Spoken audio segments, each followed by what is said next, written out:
Hello guys, welcome to the channel.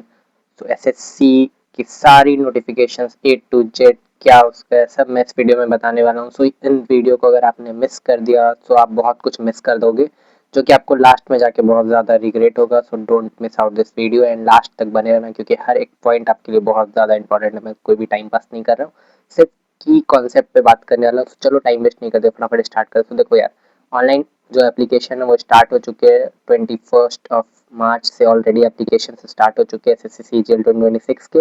Last date जो है वो ऑनलाइन एप्लीकेशन का वो है 22 जून। ठीक है, तो डेट अभी बहुत कम बचा है, तो जाके जल्दी से जितना जल्दी हो उतना जल्दी जाके आप इसमें रजिस्टर करो, लॉग इन करो। ठीक है, देन आपका बोलते जो करेक्शन विंडो है ना, जो अगर आपने फॉर्म गलती से गलत कर दिया तो करेक्शन विंडो जो है वो आपका 29 जून से 1 जुलाई तक खुल ओपन रहेगा। सो आप चेकआउट कर सकते हो, बट आप कोशिश करो कि आपका गलती ना हो, फॉर्म बहुत अच्छे से सबमिट करो। ठीक है, जो टीयर 1 का एग्जाम है वो टेंटेटिव डेट यहाँ पे आ गया, अगस्त से सितंबर के बीच में हो जाएगा। डेट अभी कंफर्म नहीं है, बट हाँ डेट भी आ जाएगा, अगस्त से सितंबर के बीच में होगा।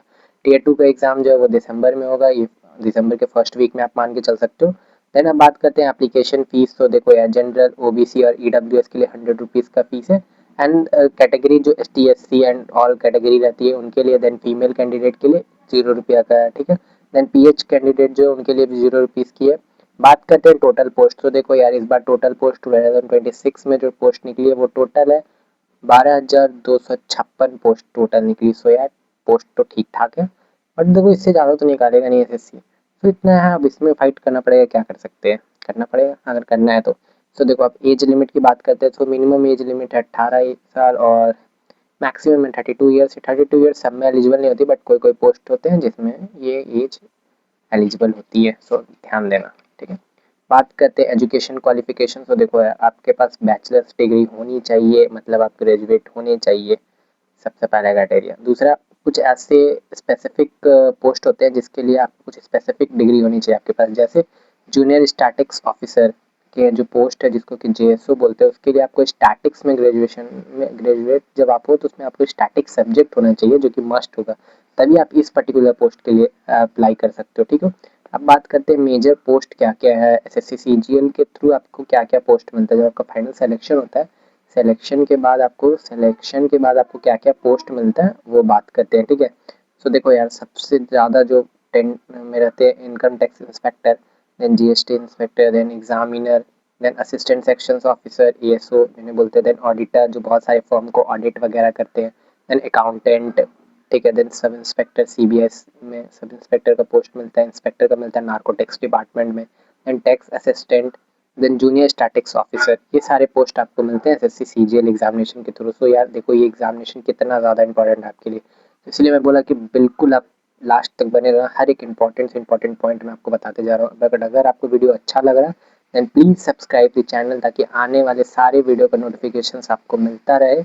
एंड चलो आगे कंटिन्यू करते हैं। सो देखो, अब बात करते हैं सैलरी। तो सैलरी जो है वो पोस्ट के हिसाब से डिपेंड करती है ना, आपका किस पोस्ट है, आपका कहाँ लोकेलिटी है, तो वो सब बहुत कुछ डिपेंड करता है। बट अप्रॉक्सीमेटली आप मान के चलो कि आपको 45,000 से लेकर 75,000 के बीच में पर मंथ सैलरी आपको मिल जाएगी इन हैंड। ठीक है, सब काट छाट के। बात करते हैं सिलेक्शन प्रोसेस। तो देखो यार, इसमें दो में सिलेक्शन होता है, टीयर 1 एंड टीयर 2। टीयर 1 जो सिर्फ क्वालिफाई नेचर का होता है, अगर आप टीयर 1 क्वालिफाई नहीं किए देन टीयर 2 आप दे ही नहीं सकते। तो इसको क्वालिफाई करना जरूरी है, इसका मार्क्स आपको ऐड नहीं होता फाइनल मेरिट में। तो देखो, टीयर 1 क्या CBT होता है, इसमें 4 सेक्शन रहते हैं, reasoning, general awareness, quantitative aptitude and English. देखो चारों के 25 क्वेश्चन रहते हैं, तो टोटल 100 क्वेश्चन रहते हैं। एंड एक क्वेश्चन 2 नंबर का आता है, तो टोटल 100 मार्क्स के 200 मार्क्स के क्वेश्चन रहते हैं। ठीक है, बट इस बार से एक ट्विस्ट क्या आया है, पहले आपको 60 मिनट ही मिलेंगे, बट पहले आप अपने अकॉर्डिंग कर सकते थे। अगर किसी चीज़ में आप कोई पर्टिकुलर सब्जेक्ट में आपको ज़्यादा टाइम लेना, ज़्यादा टाइम लो, कम टाइम लेना, कम टाइम लो। जैसे अब आप जनरल अवेयरनेस में क्या बहुत कम टाइम हो जाता है, मैथ्स में ज़्यादा टाइम लगता है, बट इस बार से क्या हुआ है, सब में सेक्शनल कट ऑफ आ गया है। 2026 का जो नोटिफिकेशन है उसमें सब में सेक्शनल कट ऑफ है, 15 मिनट ही मिलेंगे आपको हर एक सेक्शन में। मतलब अगर आपने रीजनिंग का सेक्शन स्टार्ट कर दिया एक बार, आपको 15 मिनट ही टाइमर चल रहा है। 15 मिनट बाद अगर आपने एक क्वेश्चन ही किया तो भी वो सेक्शन खत्म हो जाएगा, आप फिर से नहीं कर सकते। और अगर आपने 15 मिनट में पूरे 25 क्वेश्चन कर लिए तो वेरी गुड। सो अब आपको सेक्शन टाइमिंग पे भी फोकस करके प्रैक्टिस करना होगा। ठीक है, अब बात करते हैं जब आपका टियर 1 क्वालीफाई हो जाएगा देन आप टियर 2 देंगे जो कि मेरिट बेस्ड होता है। टियर 2 में आपका 3 पेपर होता है, ठीक है, पेपर 1, पेपर 2, पेपर 3। पेपर 1 जो होता है वो सारे कैंडिडेट के लिए एलिजिबल कंपलसरी होता है, सबको देना रहता है, बट पेपर 2 एंड पेपर 3 कुछ सेलेक्टेड कैंडिडेट देते हैं, जो कि जैसे मान लो जेएसओ में अगर आप अप्लाई किए हैं स्टैटिक्स ऑफिसर के लिए, सो इसके लिए आपको पेपर 2 देना पड़ेगा अलग से।